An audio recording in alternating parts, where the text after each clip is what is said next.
Well, investigative journalist Seymour Hersh reported back in March that in order to defeat Hezbollah, the Lebanese government supported Sunni militant groups, the same ones they're fighting today. Seymour Hersh joins us now live from Washington.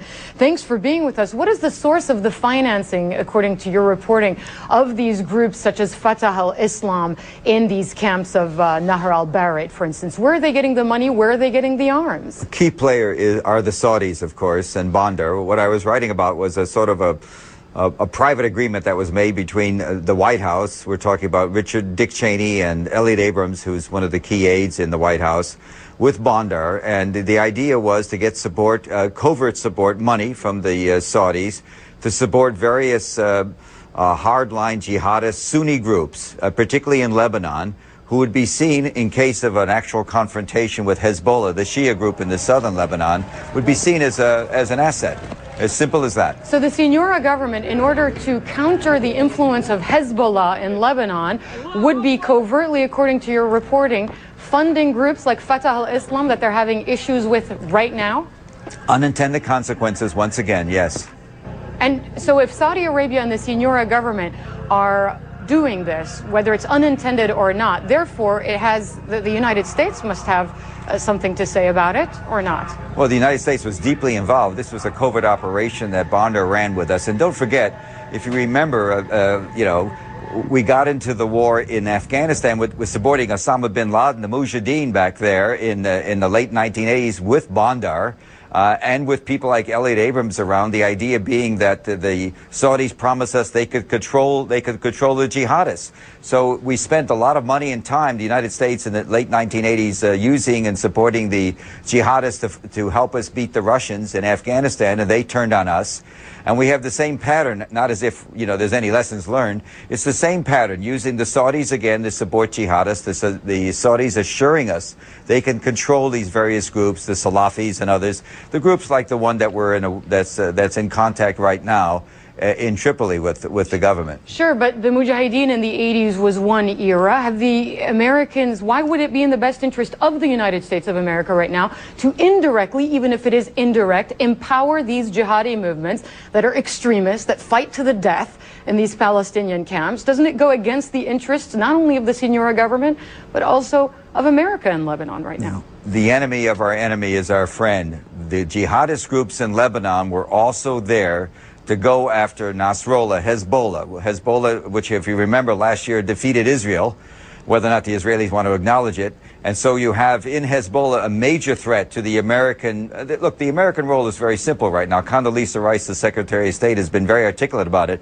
We're in the business now of supporting the Sunnis anywhere we can against the Shia in Iran, against the Shia in Lebanon, that is Nasrallah, etc.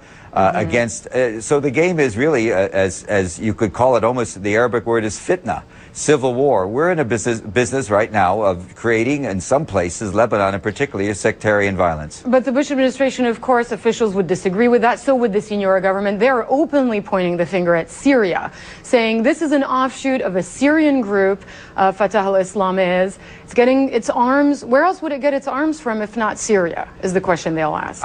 You have to answer this question if that's true. That Syria, which is very close and criticized greatly by the Bush administration for being very close to Hezbollah, would also be supporting groups, Salafist groups that are very hostile to Hezbollah. That doesn't make any sense. The logic of that just breaks down.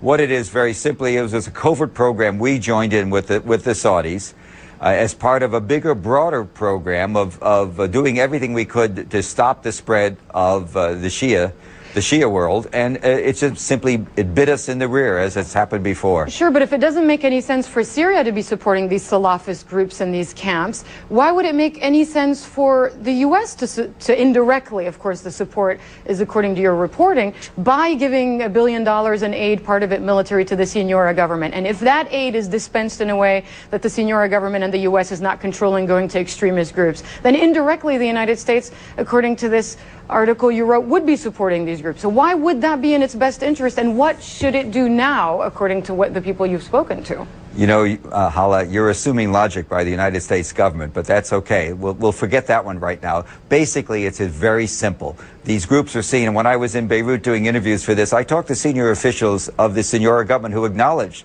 that the reason they were tolerating the radical jihadist groups, like the one in action in Tripoli now, was because they were seen as a protection against Hezbollah.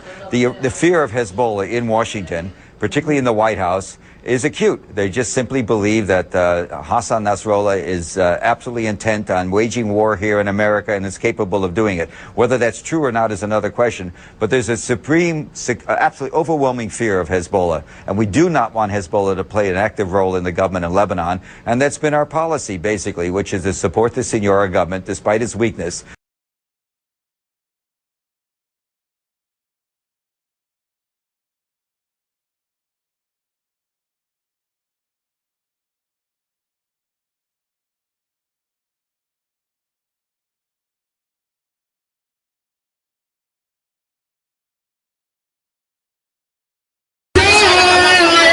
أكتوبر مع 29/7/2012 توزيع رواتب بندر والحريري على المتظاهرين.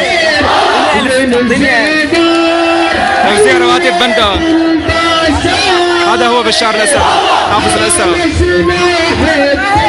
28/7.